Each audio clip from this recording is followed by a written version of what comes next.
Welcome to the White Pube in conversation with Frances Disley. My name is Michael Lacey. I run Dead Ink Books on Smithdown Road. We're a bookshop that aims to kind of platform and champion the best in independent publishing, and also one specific book that isn't from an independent publisher.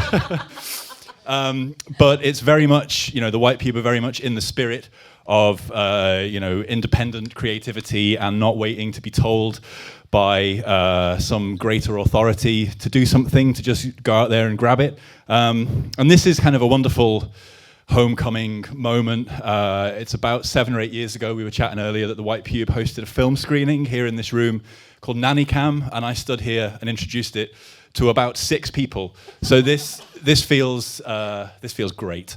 Really overwritten that memory with this one now. So we're going to have about 45 minutes to an hour of conversation with these guys, and then we'll throw it open to questions. And you don't really want to hear much more from me, so I will shut up and hand over to the White Pube and Frances Disley. Thank you. Oh, wait.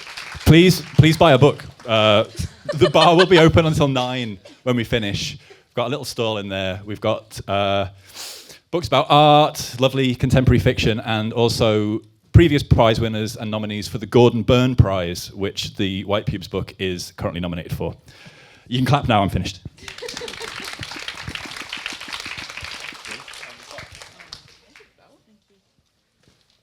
So, hello everyone, I'm Fran. I'll just give you a bit of an overview of what we're going to do tonight, because we don't want to... just wanted to let you know the format of everything. So we're going to begin by having a little bit of a reading, and then I'm going to ask some questions, have a bit of a conversation. Then there's going to be a bit of an activity. And we should mention that this book at the front is up for grabs. Whoever asks the best question at the end gets it for free. So there you go. Yeah. Start planning. Yeah, so maybe I should, I've been invited to talk with these guys because, partly because I'm an artist in Liverpool, but I was also interviewed for the book. So I think you probably all know that people involved in the arts were interviewed, for all of the sections in there. So, yeah, that's why I was... and we'll go through a bit more once you've done a bit of a reading, so yes. Gab's going to... I'll do a little reading from the first chapter of the book, which is called Lemon, from the perspective of a baby. When we first spoke to the person who was recording the audiobook for this, Gillian Kearney, she was like, do I have to do the first chapter in a baby voice? And I was like, no, it's okay. Okay, also... If we can get the mood board behind us at some point, that would be great. It'll give you an idea of what's in the rest of the book. Okay. In the randomized dream of the exhibition space, Mum has carried me through pastel-coloured fog and towards a burning sun. We've walked under black rain that stopped as soon as we approached. How did they coax the weather inside like that? I am desperate to know. I get the sense the rules are different inside museums. I've seen walls covered in blue crystals and really strong lights in the shape of alphabet-y spaghetti. We once walked into a room that you had to hum to get into, and that's when I learned how to hum. We had to queue for a very long time to get into a dark box full of pumpkins and mirrors, also that Mum could take a picture of us on her phone. We queued a separate time to bump around inside a room that had been filled with balloons. Everyone was taking pictures inside there as well. The static really aggravated my look, but Mum didn't give me any hair gel. She has no shame. When we are ready to go home, Mum plonks me back in my pram and we exit through the gift shop. One time, there was a playground slide attached to an upstairs window, and the visitors were pumped out of the side of the building. I screamed, and then I stopped screaming and laughed. I wanted to go again right away, but I was fighting sleep. It really takes it out of me to do all of this experiencing. That must be the other reason Mum brings me to all the museums. By the time we leave, I am always out like a light. Mum said that this stuff is what people call art. It lives in museums, galleries, and fancy homes. It can be outside in the wild. There is a big, sharp silver line sticking out of a roundabout near our house. And Mum says that that is art too. I remember when we went into town one day and the whole of Liverpool had been taken over by colourful sculptures of animals. They were yellow lambs with sharp, curvy tails. Mum leant over the pram and said that the lamb bananas were art as well. Did she say lamb banana? It's hard enough making the bah sound when an adult points at a sheep. What the fuck is a genetically modified banana supposed to sound like? I enjoy being a baby, but it can't half get confusing. There's a lot to catch up on.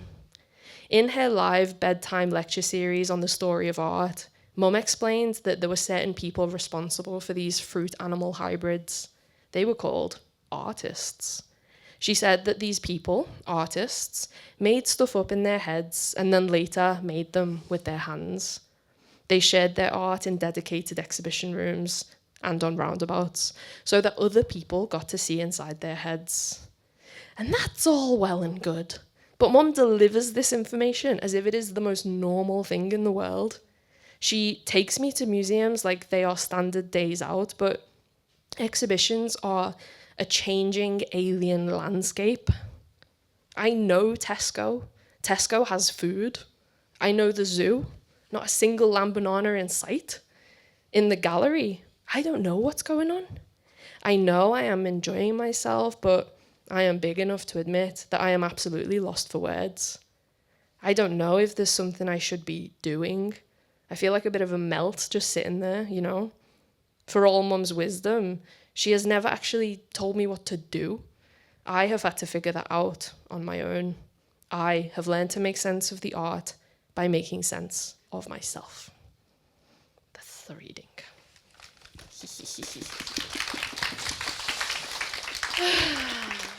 So I wanted to just ask you to begin with to introduce the White Pube, and then if you could describe the book and why you wrote it, just as a starting point. Yeah. Who are we? Oh my God. Our official bio calls us not like a website, not like critics, but the White Pube is a collaborative identity. Yeah, which is a thing that I wrote on a funding application in 2017 and stuck to. But yes, we are art critics and we run a website called The White Pube. We've been doing that since October 12th, 2015. It's going to be our 10th birthday this year. Wow. We've been doing this for a third of our lives. I don't like thinking about that. Oh my God. Yeah, we started the website when we were in Central St. Martin's doing fine art because we thought that reviews were boring. That's it, basically. Sometimes we spend an hour telling that one story, but it was just because reviews were so boring and we didn't think they should be, because we wanted to read about art because we enjoyed it and we thought that like there should be like a fan fiction around it and maybe we could have a go. And we had to go, and I said, should we make a website? And Zarina said, let's call it The White Pube. And it was the perfect name because the White Cube with a C gallery is an international franchise. It's also like a display format in art to have like perfect white spaces without windows and like silver fire extinguishers in the corner. And ventilated air that gives everything like a static electricity shocks and stuff. We don't like them, so we were taking the piss out of that. And then the White Pube also was making fun of like older people and the old guard who have white pubes, and it was making fun of like saying the word pube or not supposed to say it in professional settings like this when people are looking at you on stage. And also whiteness in general. So it was just like, thank God you made that pun. Thank God. And I've no idea where it came from. It just popped into my head like an intrusive thought. Was it really that quick? Yeah. Yeah. It was the first one that... It was the first name. We didn't even come up with a second one. We bought the domain. It was like, and I bought thewhitepube.com and .co.uk. I was like, this is so serious. Yeah. So, how did you come to this point with the book? Yeah, if you could just kind of introduce the premise. yes. So I think we'd been writing for like maybe 5 years by the time we got to this point where we thought, there are some ideas and like we're having some conversations that maybe don't make its way on, they don't make their way onto the website in a clean way, like the scale of them feels a bit different. We'd also got to a point where we were a bit bored of our own opinion, like there's only so many times I can fish around in my internal thought space and think about how I want to respond to an exhibition. I don't know about you, but I got to this point where I was like, who gives a fuck what I think? Like, I don't. So like, why would you? Like, I just want to chat to people. I just want to have a conversation and think about, what other people's lives look like in the arts and what they're, what brought them to make stuff in this particular way. So yeah, a book is a good icebreaker. It's a nice excuse to have a chat with someone. And so we'd been, since 2015, had like gotten into a routine of publishing a review on art, mostly just art at the beginning. Every Sunday we would just take turns, and that kind of built momentum, built an audience. We were getting invitations to travel to go and see exhibitions or review them in different countries. And yeah, that's where we were having like really good conversations with people, and also realizing that like all those conversations were exactly the same, whether we were in like Rhode Island School of Design or in a Biennale in India. All like we were like attracting the same conversation, which is like people thought we were like Artists Anonymous, and they were telling us all the gossip and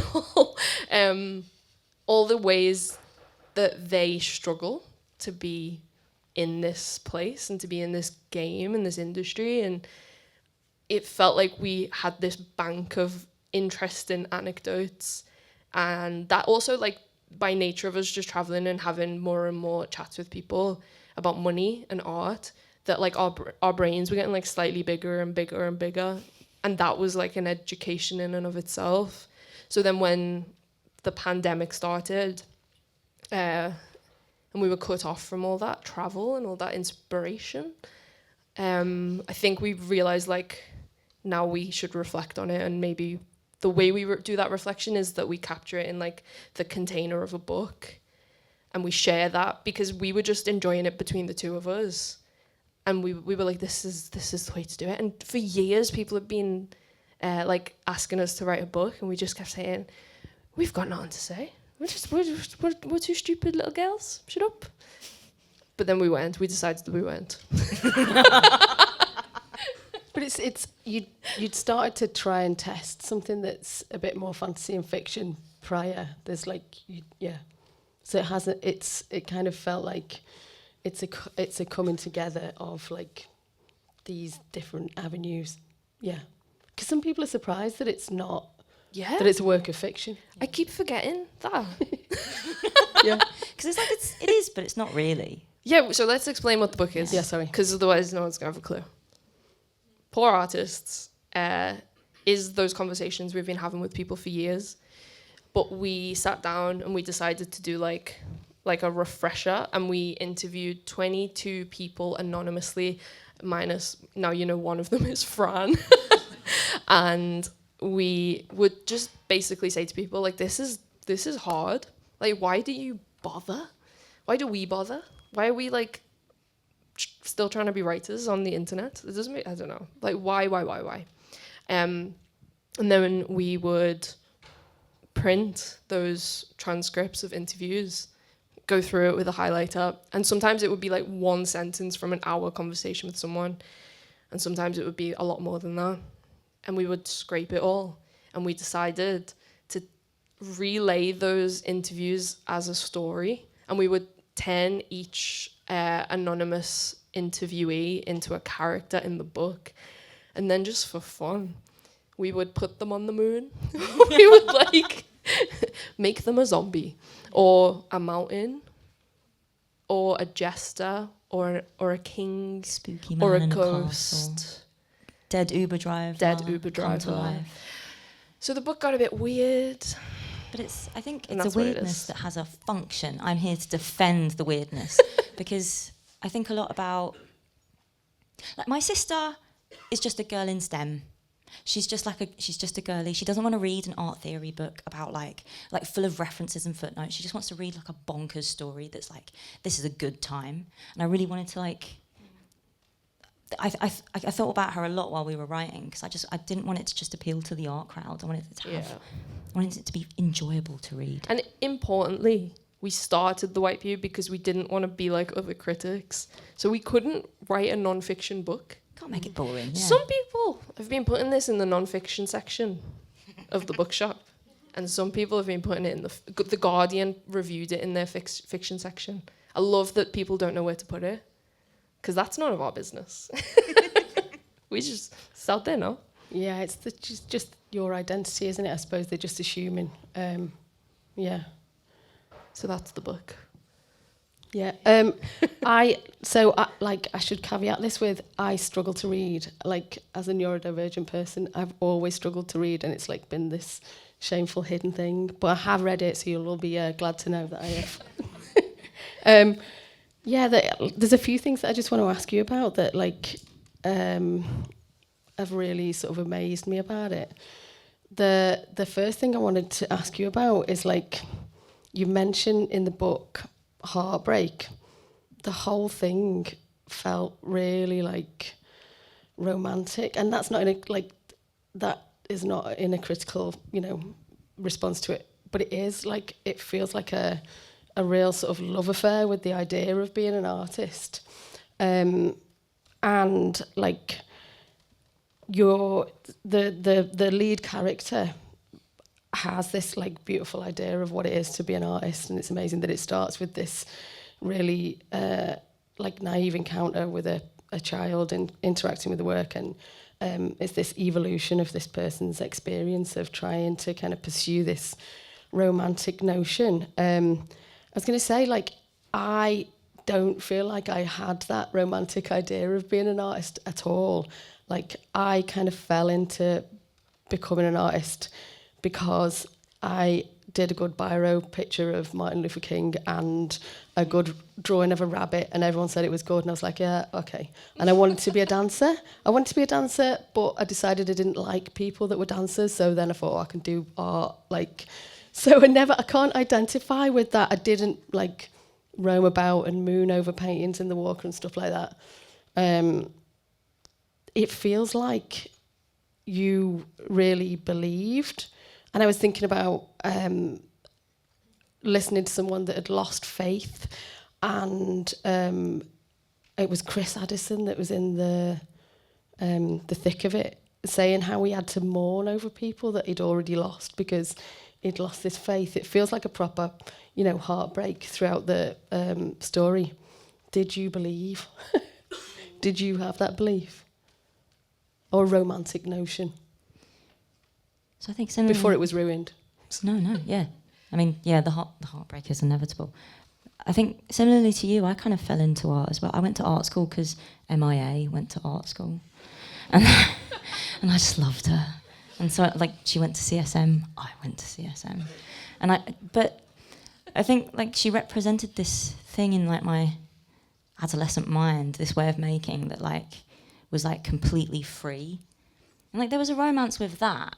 Like, I knew that I wanted that energy for myself, whether that was art or something else, like music or film or writing. I don't know if that counts as belief, though. It's like a yearning more than anything. Yeah, I think like identifying that in this story is quite I don't know, like adept, because when we first pitched this book to Penguin, it had a different name, and it was originally called Art Dates, and it was romantic. So like years and years ago, when we started writing on our website together and we started to get followers, and we were like, who are these people? We would like, whenever we went to a new place, we would say, does anyone want to go on an art date? And it would be like just random people. We were meeting strangers off the internet, basically. And it always went well. And we would go to galleries together, or we would go to just a cafe or see a play or something. And that's how we made our community. Or if I was cynical and we'd gone into it head first, in a different way, we would be we are network building. But it just so happened that we were finding people who we got on with, and then as a result of that, we had couches to sleep on all over the world. That was so nice, and had this insight, and that's why we wanted to call the book Art Dates when it came time to write in the book, as a way to capture that feeling.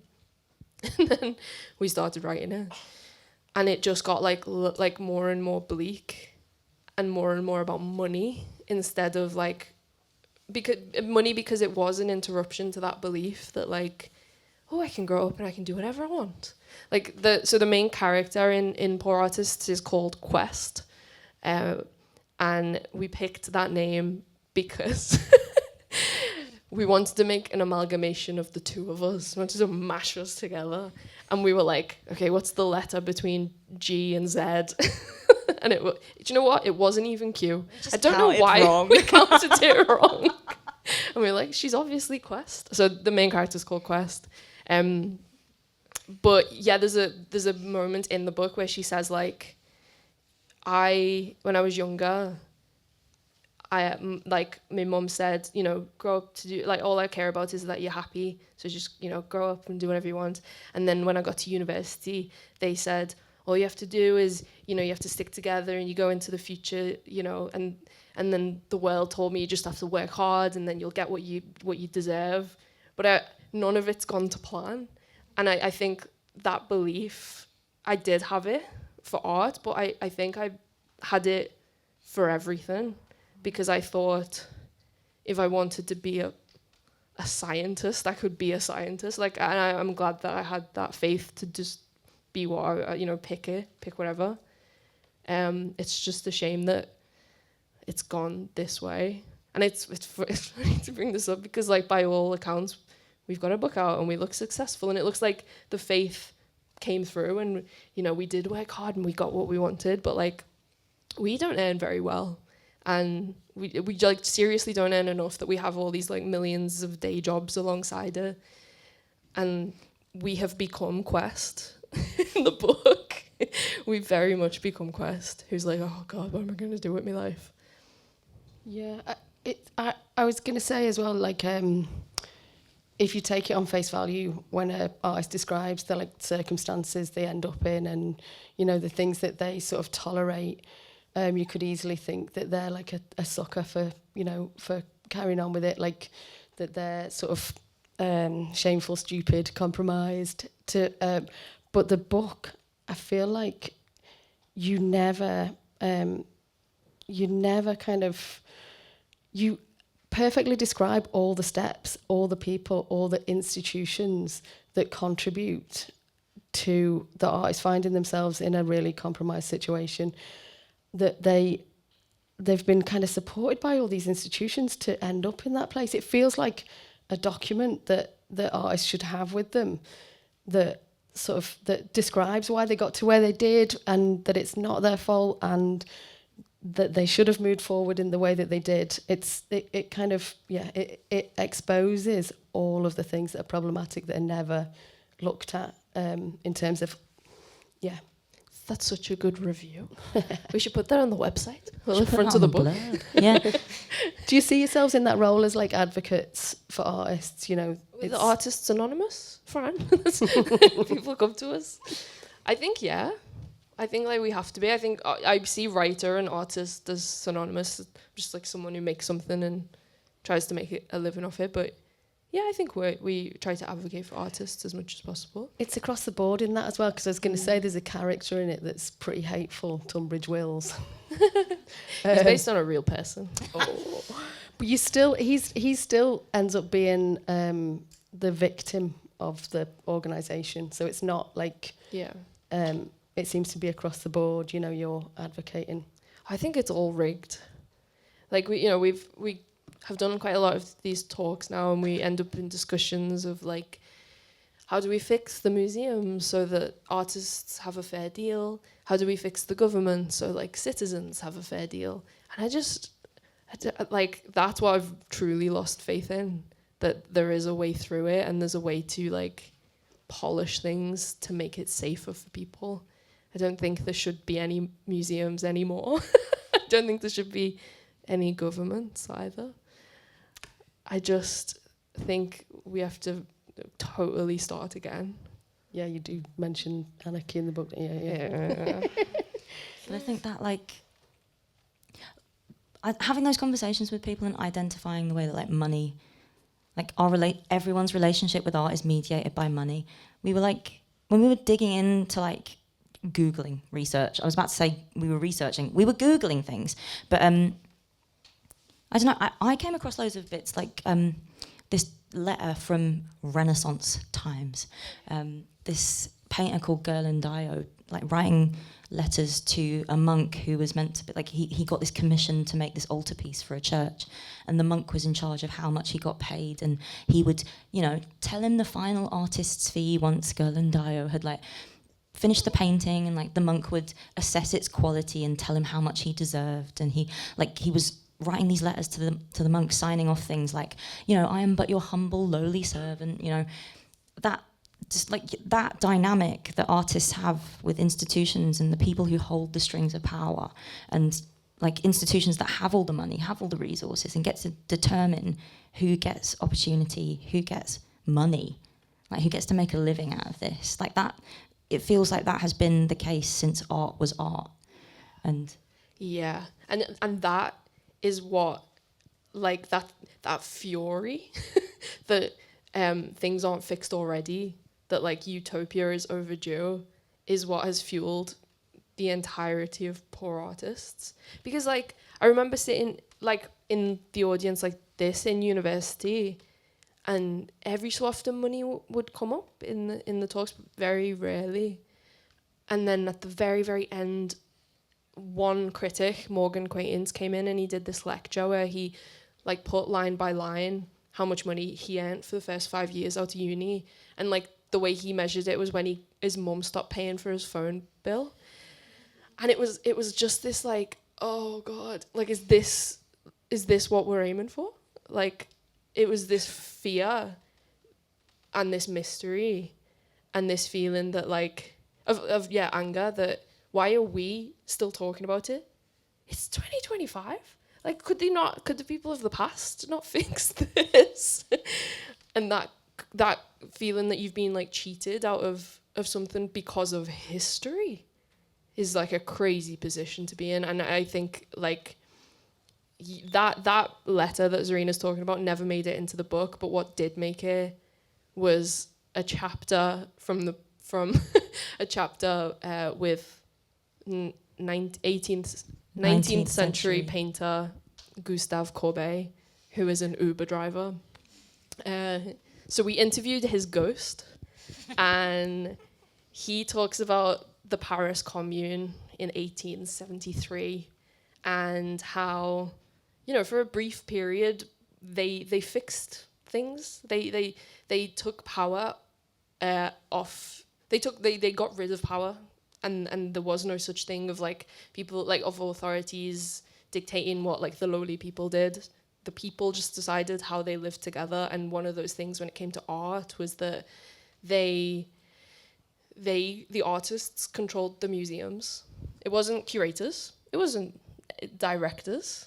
It was the artists. yeah, like they got rid of the Paris Salon. They published their own magazine. Yeah, they put their accounts in the magazines, and it changed everything. And they got rid of prizes. They were like, there doesn't need to be medals and prizes. You know, that's not the point. Aren't we just here to make art?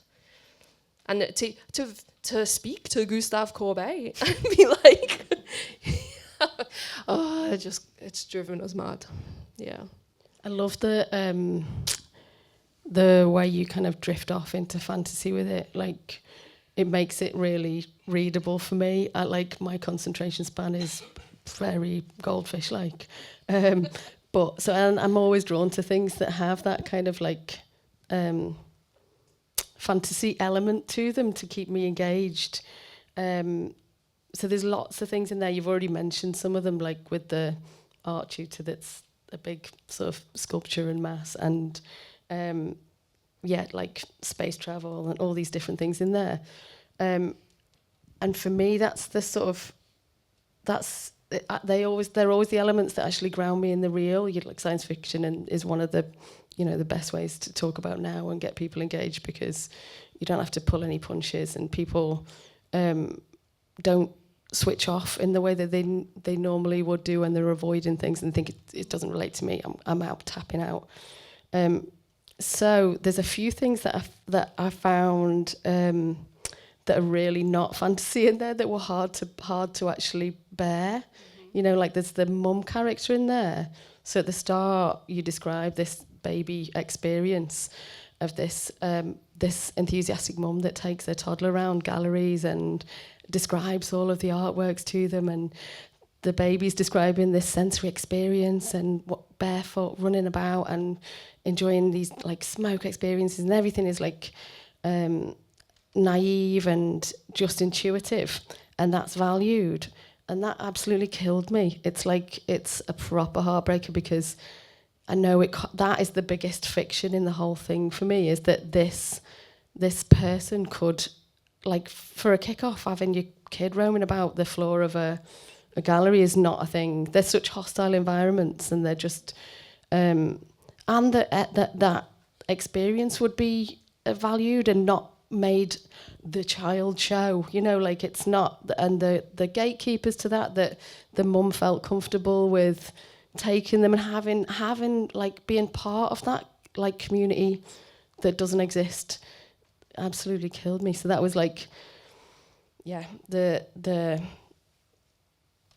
you intend to sort of expose some of these normal characters via the fantasy? I think, I don't know. I think we didn't intend anything. We didn't have a clue what we were doing. We write reviews that are like 1,000 to 3,000 words every Sunday, and then we thought we would write a book for fun. So we didn't have a plan. But I don't know how many people have read the book, but there were 2 chapters that we started with. One of them was the Jupiter residency, and the other one was Valentine. And we just sat next to each other and wrote them, and immediately put that kind of surreal slant to them without mentioning it. I still don't really know why we did it. I think we were in that process that like often happens when you make art, which is like, I'll do this and I'll figure it out later. I'll post-rationalize, I'll like make this instinctual thing, and then I'll sit down and I'll have a crit or something, and I'll ask other people, what have I done? What is this? So that was the book for the most part, wasn't it? Yeah. I remember saying when we were writing it, or when we started writing it, I felt like an artist again, because I think, like, we both did a BA Fine Art, but then immediately stopped making work of our own because it was just like not the vibe, embarrassing. Like we did, like writing was scratching the itches for us, like the art making scratched. But in my mind, the post-rationalization I've come to is that I think there's some space that gets opened up when you talk in metaphor. In the same way that science fiction allows you to kind of talk about the now in a way that like is a bit more, you can kind of hold people and like talk about the way the world is now and what is true, and like I think metaphor allows you to do something a bit more unstable or like weird and talk about like the facts of life. Like criticism can take place through fiction. I think about that a lot at the moment as well now after we've written this, and like we're talking about this like it's, I don't know, we wrote this so long ago. I think I've had so much time to post-rationalize it. I think there's something in that fictional container that wouldn't be possible if it wasn't. Yeah, but to go back to what you're asking, also part of that writing process became like quite methodical, where I was like, right, if we're gonna do this, I'm gonna make a spreadsheet. And in the spreadsheet it was like the title of the chapter, the thing we were going to discuss, the person maybe who we'd like interviewed, or maybe it would just be us writing, and then whatever the magical slant would be. Like there was a column for this, and if it was this one happens on Jupiter, we were like, tick, we've sorted it, and it went on and on. But there were some chapters we wrote where like it didn't make any sense to have the surrealism in it, and we would jam it in and then edit it back out and be like, we have to leave it as it is, and maybe it's okay. And I think that flip-flop, I was actually more concerned. I was concerned about it because I felt like we had to be even.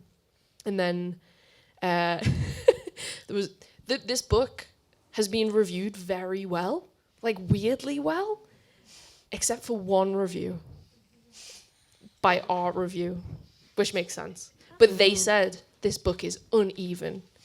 And now I'm like, good. Yeah. Like, I'm glad that it is, because I think it makes sense that we would like trip the reader up. Mm-hmm. And we would be like, think about what you're reading. Think about why you're reading a book.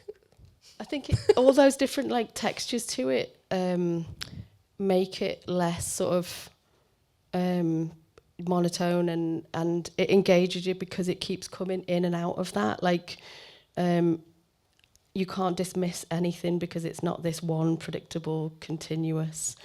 It's like I was saying before with the things that are in the real and then the fantasy, you kind of like, ooh, you know, like the sections that you've added where you've got real life examples of artists that have done these kind of crazy things that illustrate the thing that you've talked about in each of the chapters, which is amazing. And I think like if you're a non-arts person reading it, you just won't believe they're the wildest things that are in there.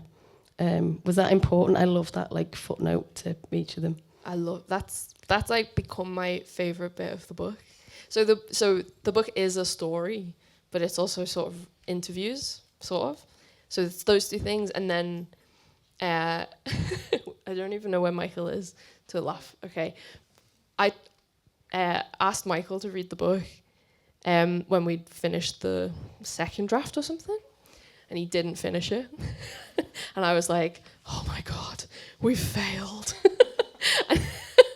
and I'm so glad that you didn't finish it, because it was like a really good moment just at in the nick of time where I was like, something's got to change. And we had discussions and about like what the problems were. And if anyone's read the book, like all of those artwork chapters that kind of punctuate the rest of the story, they didn't used to exist. All of those artworks that we mentioned were just folded into the prose. They were just like, as and when it was relevant, we were like, here's this artwork that Quest has just suddenly found out about.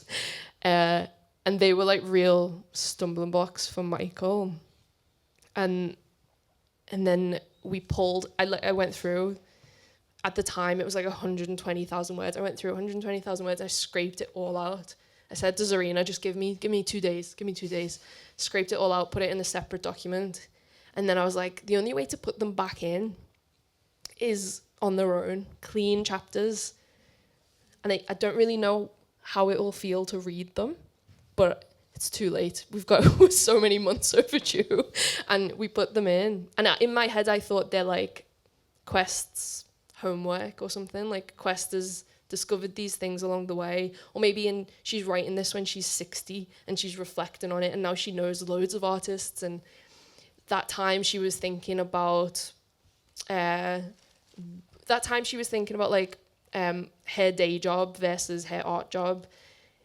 Here are 5 artworks about work. Here's Dawn Casper in New York, who didn't have a studio and couldn't make any money, so pitched to the Whitney in New York that like she could just put her studio in the museum for the summer and just be there, and they would pay her to be there, and they said yes. She was like, oh, thank God. The reason Tesco is on the back is because John Edgley, an artist in Liverpool, I don't know if he's in the room, he was working in Tesco, stacking shelves on the tills, and then he was about to quit his job and move on to another job. So he put on Instagram, "It's my final performance this Saturday, Hanover Street, Tesco. I'm doing, this whole thing has been a performance." So it was like finding examples when art and work were just like this, folded together, integral, commentary, ironic, silly, like sneaky as well. And we just made all these curatorial note chapters, as Serena refers to them, and put them all the way through the book and gave it to Penguin. And I'm like, I think it works. I hope it works. But I think it does. And some people think that those chapters are our voice, which I like as well, because, there's no answer. It was just a case of, like, the fact that Michael got bored. No, they're really useful. It's really, like... I think it's useful, yeah. Yeah. And definitely once you've set that scene and put the context beforehand, it totally makes you reflect on them in a different way, in like a regard in some of them in a different way. Yeah, I found them really useful. Just to add, like, the way we picked them, the way I like went through, was partly just my favorite artworks, but also almost exclusively performance art. I didn't want to like describe a painting.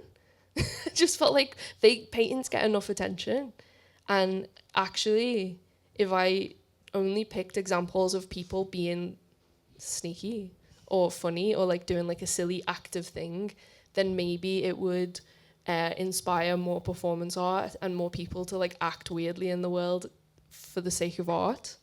Because all of those examples, like Te-Ching Shea, he did these 5 pieces. These 5 one-year-long pieces that we write about in the book.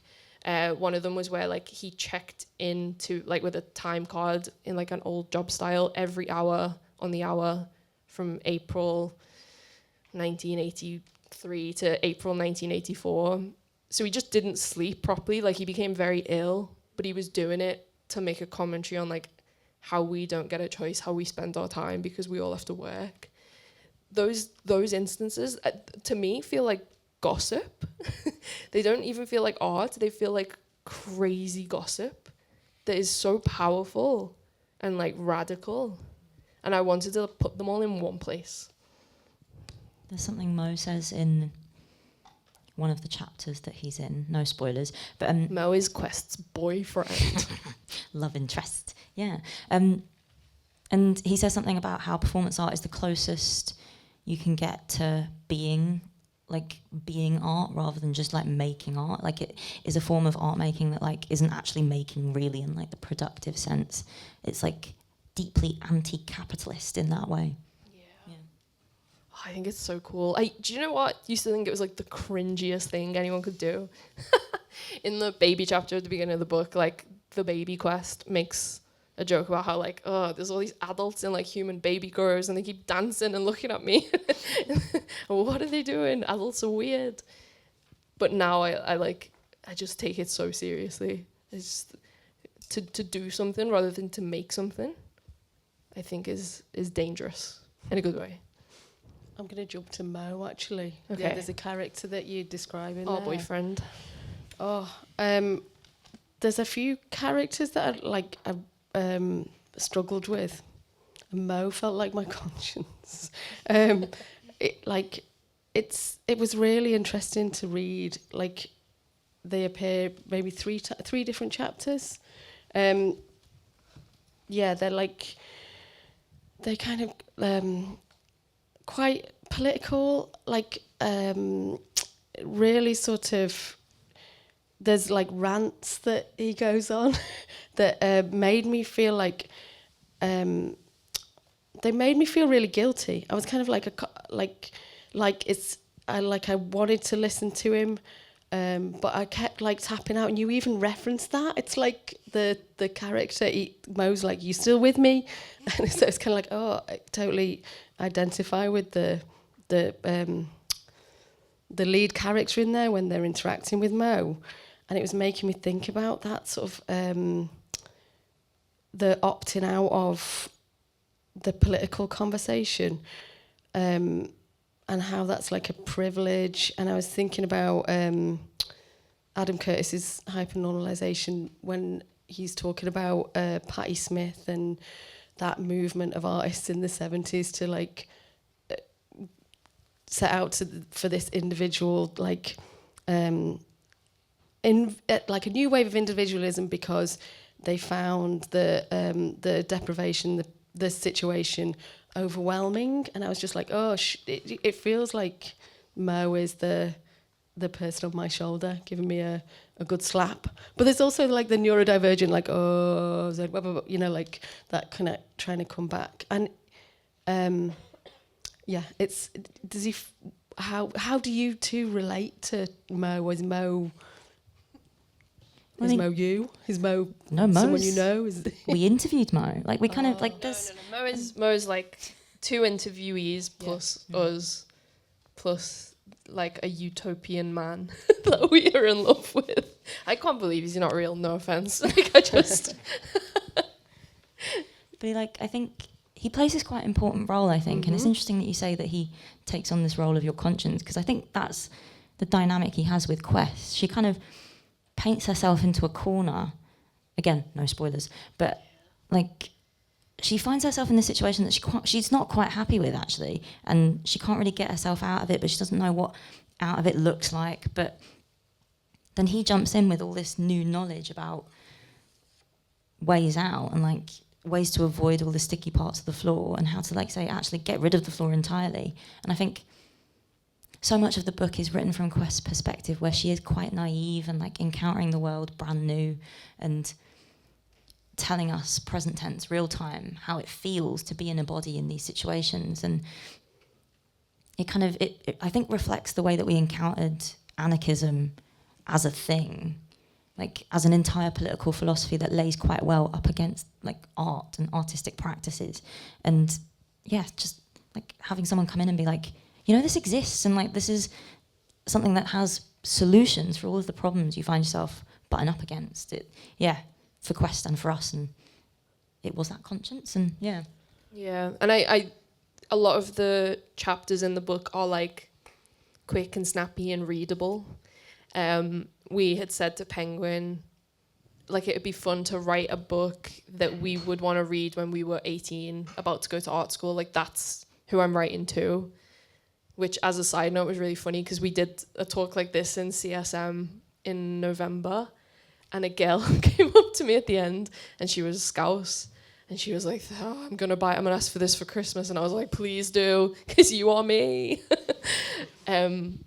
So yeah, a lot of it is like a fun textbook, and when it got to this moment that Zarina's describing, it's like the longest chapter in the book. It's twice as long as anything else, and it's difficult. And I think we had to leave it difficult, and we had to have Mo say, like, do you understand what I'm saying? And Quest be like, I haven't got a clue. You need to say it again. Because it was happening to us in the interviews with people when we were speaking about, like, anarchy and Georges Bataille and, like, Audre Lorde, and how to change the world so that the government, no, not the government, how to change the world so that people stop dying when they cross the channel. Like what does an artist do to get to that point? So it was like really tangled, and I'm glad that we've left it hard, and I'm glad that we've let Mo be as complicated as he is, because I want people to have to go back, and maybe they leave it and they come back in 2 years and they're like, I think I get this now. Yeah, and I think maybe we live in a world that's like too much about convenience and about like, oh, I don't get that, or I'm only going to read like the first paragraph on the Wikipedia page and then I'm going to get off. I kind of like the idea that we have to stay still and like deal with it and confront it. And yeah, Mo. I think it's also something that, like, that way of speaking in relation to, like, you know, you make something and it's really personal and it feels like it's like right up against you, but then someone comes along and says something and you kind of, in a crit maybe, you've got to figure out what they mean. I still think about things that like tutors said to me in crits, like about like the polemic and the didactic and like instability that like maybe were in my mind when we were writing this. And like, I think a lot about that Mo chapter, like maybe some of the things that he says when I'm 40 are going to return to me like heartburn or like acid reflux. And yeah, I think that's a really nice way, like when so much of it is kind of like very bonkers, very like fizzy and fantastical, to have that like gut punch. Yeah, it's really important. I'm like guiltily will go back and back and back. I don't want you to feel guilty. No, joke. But yeah. I mean, there's a lot of like guilt and shame involved in the book anyway. It kind of feels like that sort of taking it personally responsible, being personally responsible for these failures along the way. And like, I wanted to talk to you about community and disconnection. So I think you mentioned before as well, like the art teacher, one of the art lecturers saying you need to find your community. This kind of like this idea that is via connection and community, and like Quest attempts to try and do all of these things and connect with people, and the horribleness of the private view and this idea that you go and you kind of become part of this thing, and it's actually the opposite. And throughout the book you meet characters that talk about that, but also that have like removed themselves. They're like the only way that they can let this art come out of themselves that they really need to kind of make happen is by entirely isolating themselves and like taking themselves off to not have to deal with any humans, any art world. So it kind of like comes back into, and then you have a chapter called the Jupiter Residency, which is, like you said before, was one of the early ones, and I think it's my favourite, like, which describes an artist that's travelled a long way away, but they've not. It's interesting because they've not isolated themselves entirely intentionally. It made me think about transactional community as well. So like often art world relationships can be about what can you do for me, what can I get, that sort of thing. And it's only when you step out of pace that you're like, oh shit, this is not.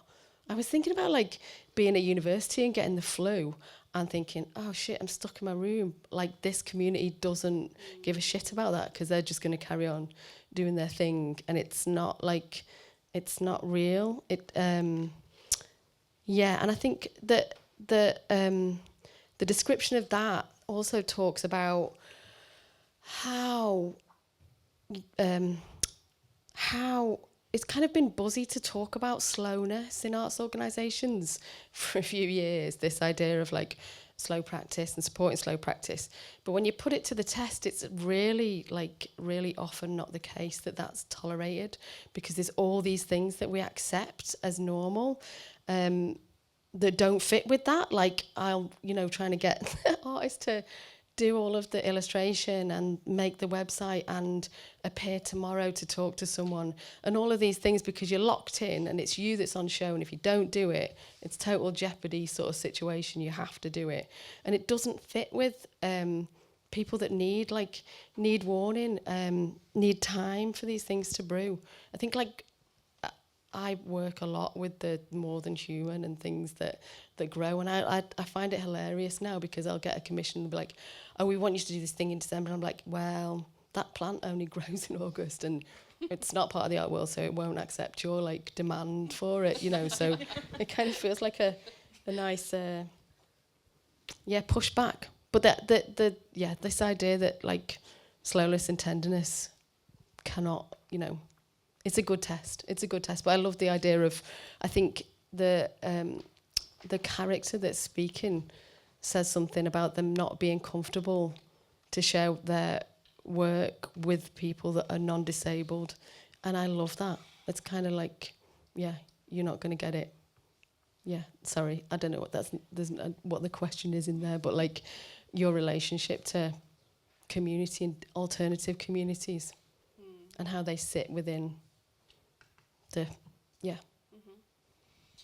I think, yeah, like our first taste of that was through the art dates that we were doing.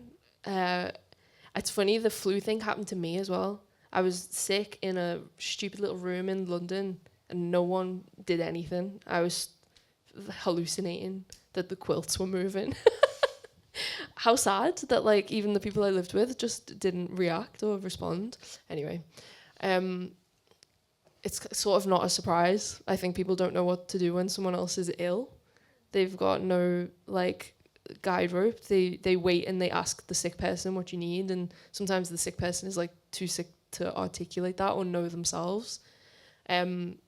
I think like so the Jupiter residency chapter is from the perspective of it's me, and it's also like a few disabled artists that I am friends with. And like that's where I've found my people. And the book writes about a language that an artist called R.A. Walden invented as an artwork. It's written in like when you go on Wikipedia and there's like a word and there's the words in brackets in like a funny language so that you can like, it's like a universal way of pronouncing stuff.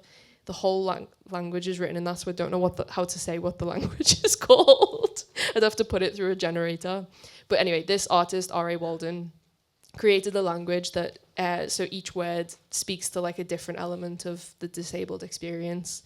And there might be a word for access intimacy, which is a term coined by Mia Mingus to describe like, sort of like the feeling when I hang out with someone who's also got long COVID, and we don't need to explain it to each other because we just already know.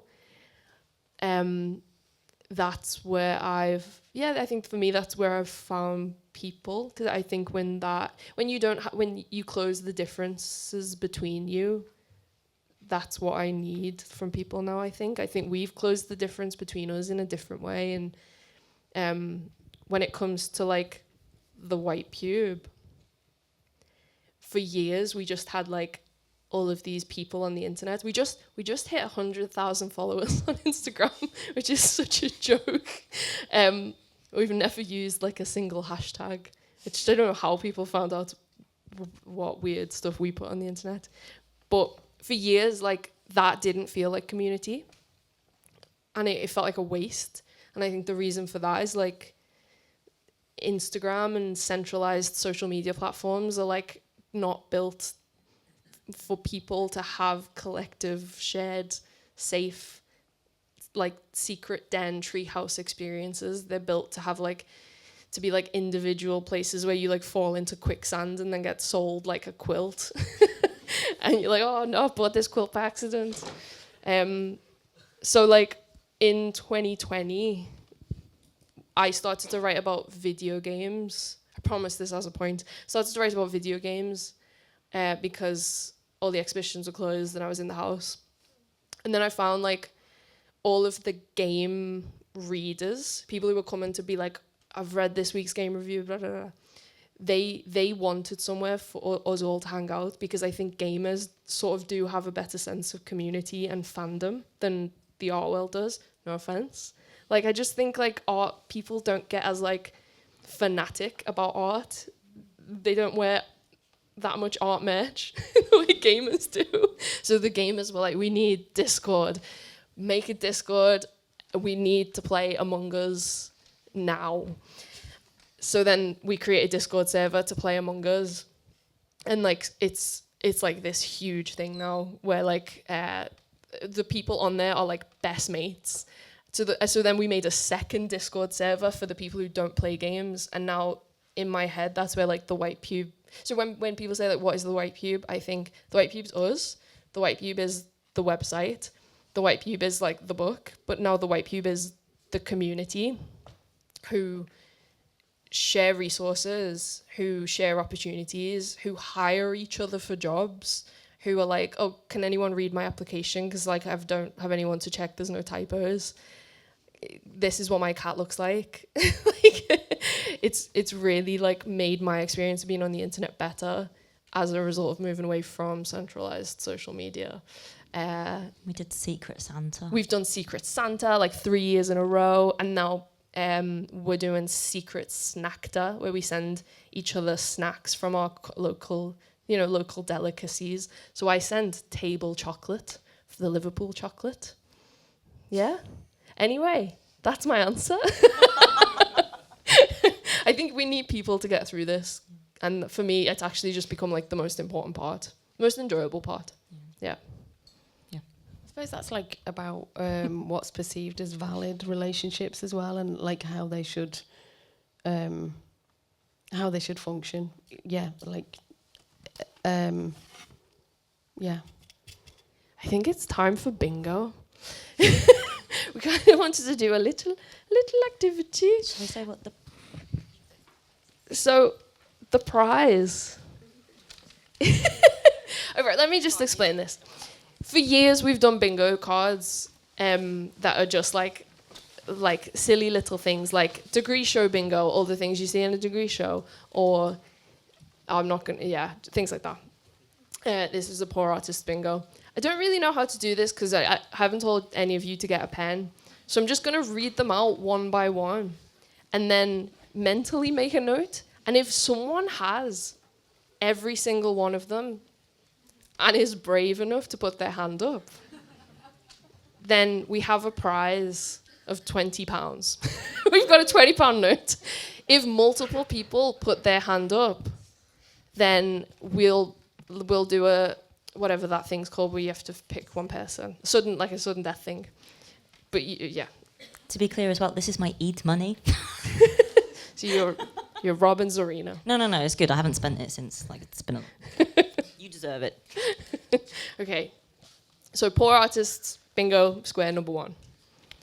A rich friend who pretends to be poor. I can't do like all the 8s, 88. Just make a note. 2 little ducks. 2 little ducks. If you have seen a skip and gotten like a rush of excitement because that's free art materials, make a note. If you have so many housemates that you feel insane, / if you have moved back in with family and it's had the same effect, make a little tick. If you've had the idea that an MA will just fix everything, make a tick. If you can also, as a side note, do what me and Zarina have done, which is both apply for PhDs. Why? Any postgraduate qualification is valid. If you regularly steal croissants from Tesco, or do what the friends in my life do, which is rob M&S, go big or go to jail. Make a note. If you have been a volunteer at a place that definitely has enough money to pay you, I'm looking at you, Bluecoat.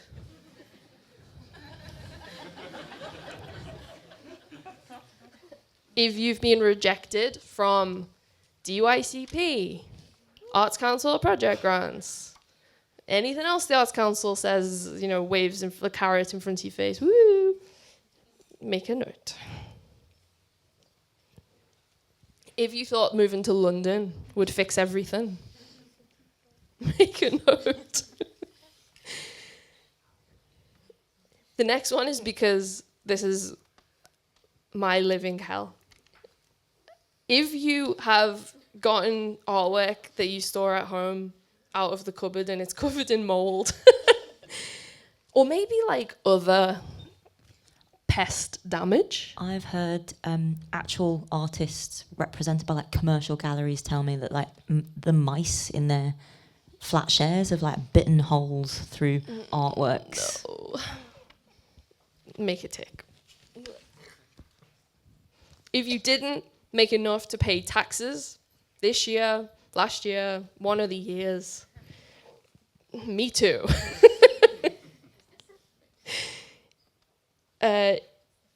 If you this one, I was like, I don't know, I tried to fit it into a box. If you want to make the giant art attack, you know, the really big one that he makes, but you can't. You haven't got the studio space or the flat space or the garden space, whatever it is, and you have to make teeny tiny little art, and you go to Cass Art, and you're like, oh, I wish I could buy the big canvas, but like I just actually can't.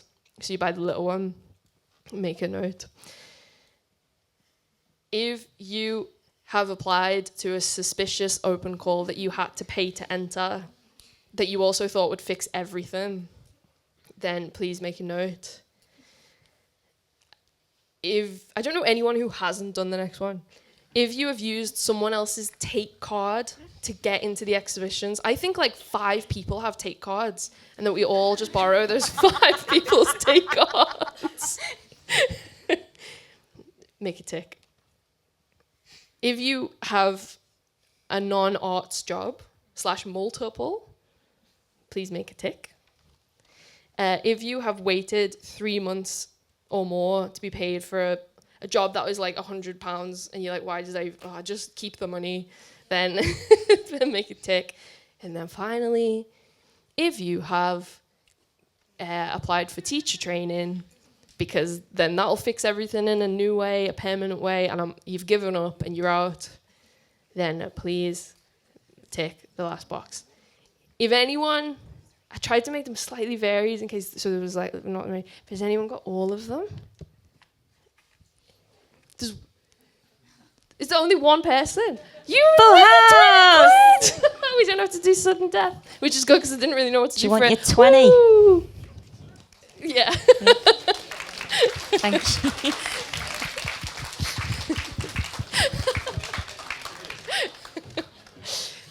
Oh, it's such a bad thing to congratulate someone about. This is the kind of game where it's like an activity and it's fun, but it's also harrowing. Let's all stop laughing now. We were talking about the prize, weren't we? Because you mentioned throughout the book things like giving artists cash vouchers and things like residencies and stuff were like no cash. Let's just do hard cash. Okay, I think that's the end of the talk, but maybe we open it up to questions. Michael has a roving microphone. Sorry for making you run up and down. Remember, the best question wins a book. Ooh. Does anyone have a question? Up the back there, was it? Who said they had a question? Oh, I have a question. Smash it. Can we pass that down? This works well. I hate this. I really enjoyed the chapters in the book about disability, and I also really enjoyed this utopian wish. But I've read a lot about utopians because I'm sad and I want to imagine a world which is good. But so many of them actually leave out this disabled or othered bodies. There's always this fantasy where we're like, the world's equal now, so all of a sudden people's legs work. And I have a condition which relies on medicine and it relies on capitalism basically to live. And I struggle with the guilt of being in this artistic space. And I wonder if you've read any books or you have an idea of a utopian where people can be artists, but they can be disabled, but non-disabled people can understand that art. Have you read Woman on the Edge of Time? I haven't, but thank you, I will now. To be honest, I read it in December. I can't specifically think of disability being mentioned, but it was the best utopia I had read. Yeah. It's about a Mexican-American woman who realizes, or gets contacted by someone 160 years in the future called Luciente, and brings her to the future and shows her what life's like, and it changed my brain chemistry. It's written by Marge Piercy, and it was written in the same stint as Ursula K. Le Guin's The Dispossessed. They were a few years apart. It was in a stream of feminist utopia, but whenever I hear those things mentioned, she doesn't get mentioned, and she's still alive. Well, and she has a blog, and she posts loads of pictures of her cats on it, and what she's cooking, and it's full of typos, and I I love her. I'm obsessed. So I would recommend that. But I feel you on it. I think if it doesn't exist, then one of us has to write it. Unfortunately. Or just like watch Star Trek Next Generation. Or that. Yeah. Yeah. Thank you. Down here. There we go. I really want that book. I was thinking, you mentioned Audre Lorde, and I thought of like the toolbox of like not using the master's toolbox to, I can't say, but it feels a lot like that's what you're doing, and I just felt, I don't know, I'm really angry today, and like, and I'm like, you know, Audre Lorde is always like really good for me to read when I'm really angry, and it's like, yeah, anger is a gift. This is good. And I felt like, is there something like that you would like say, like deal with your anger like this? This is what we do, or yeah, I don't know. The what's the master's tools will never dismantle the master's house. That's the one. Yeah. I maybe can't be saying this in public because I am Muslim, but you know that. I think often about that the chapter with Gustave Courbet talking about what they used to do, because like back in 18th century France, like anarchists were like a genuine political like rich people, kings, aristocrats, barons were genuinely scared of anarchists. If people found out that you were an anarchist, you'd be put in jail because they'd just like bomb a cafe, like they'd just stab a rich guy, like it. They called it propaganda by the deed, and it was like Luigi Mangione. And I mean that doesn't have to be for the sake of the MI5 agent listening on my phone. I don't mean commit acts of terrorism, but like there are ways of enacting vengeance, right? In smaller ways, and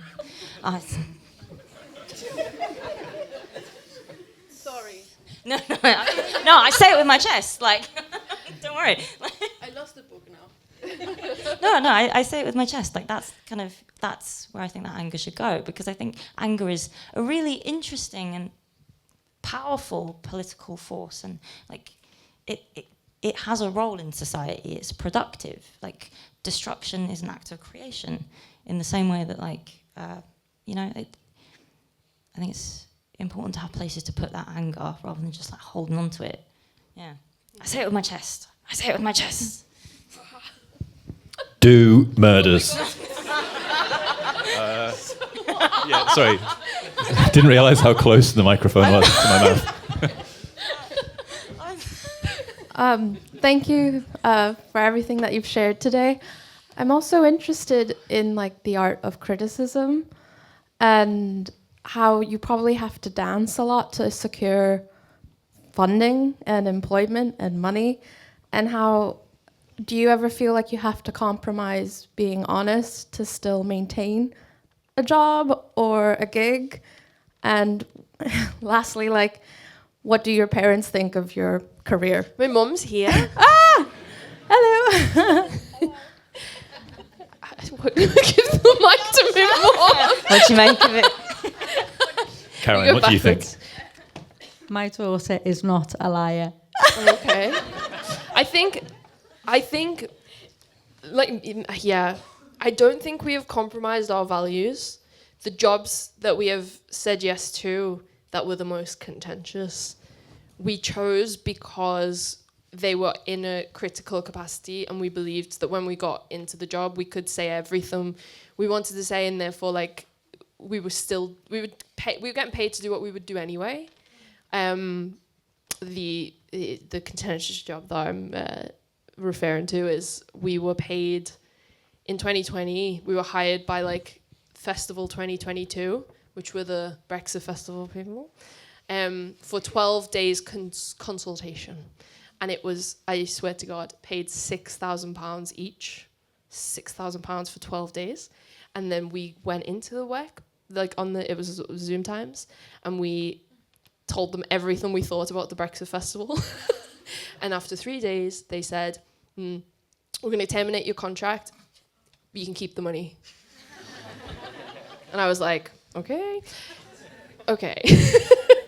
I see no downside. Yeah, it like for people who don't know as well, like every line of income and expenditure that has ever passed through our pockets as the White Pube is available to read on the whitepube.com/bits/accounts.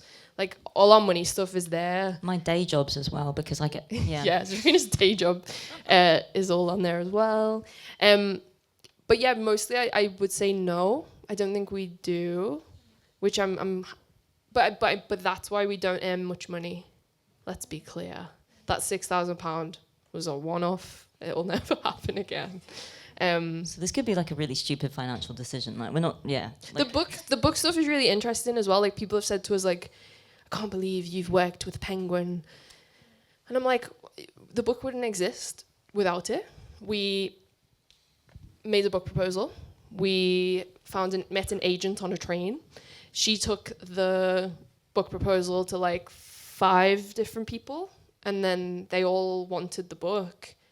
Penguin, 4 of them said, we'll give you £10,000 to write it. And Penguin said 37.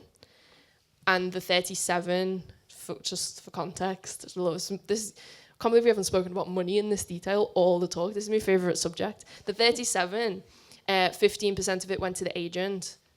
The rest of it was split between us 2.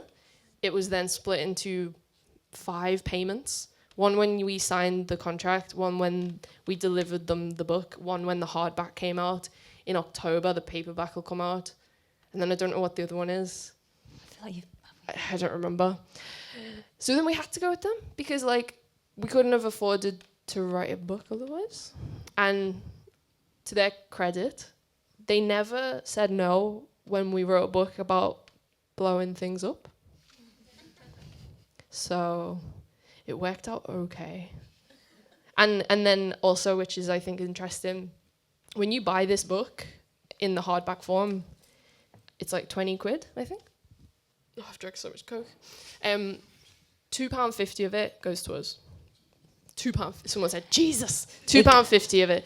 we don't get that £2.50. We don't get that £2.50 until we pay back that 37. We have to earn £37,000 worth of £2.50s. No, this is a good reaction. This is affirming. Any royalties. So we might, like, most writers don't get to that point. That's called earning out your advance. Most writers don't do that.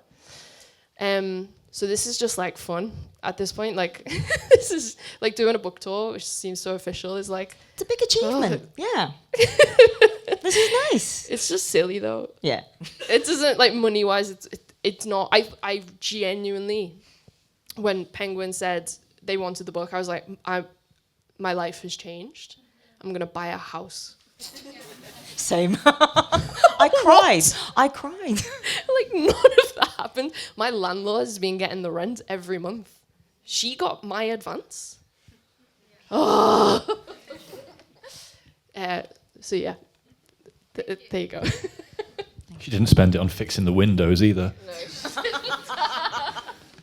No. I saw a bunch of hands. We've got time for a few. Okay, I'll do you, and then you, and then you. Just a question for people with bad eyesight. Is it on Audible? It is? Oh, because I was going to say, if it wasn't, who would you get to narrate it? Well, so the person who narrated the audiobook is Gillian Kearney, who was in Emmerdale and Shameless. You sold it to me. Yeah. And she basically Brookside. I don't know. Yeah, she's a star. Debbie. When we were going through like people to do the audiobook, we were conscious that this book has like a bajillion characters in it, and like a lot of them are older. So even though Quest is a baby at the beginning and roughly our age in the middle of the book, we wanted to go with someone older and Scouse, so that could be reflected in it. And there's a chapter with Cilla Black, and she does such a good Cilla Black impression. I was like, this is we did it right. Yeah.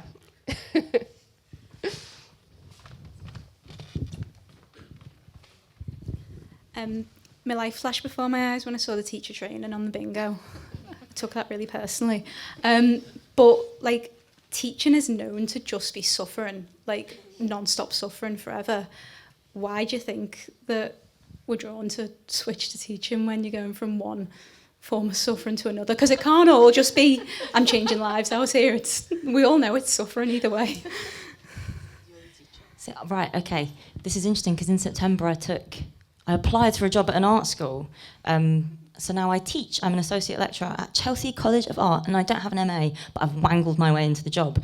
And I've not hit that point where it's suffering. Is it? No, because I hear shit from I hear stuff from other people in the staff room who've been there more years. And apparently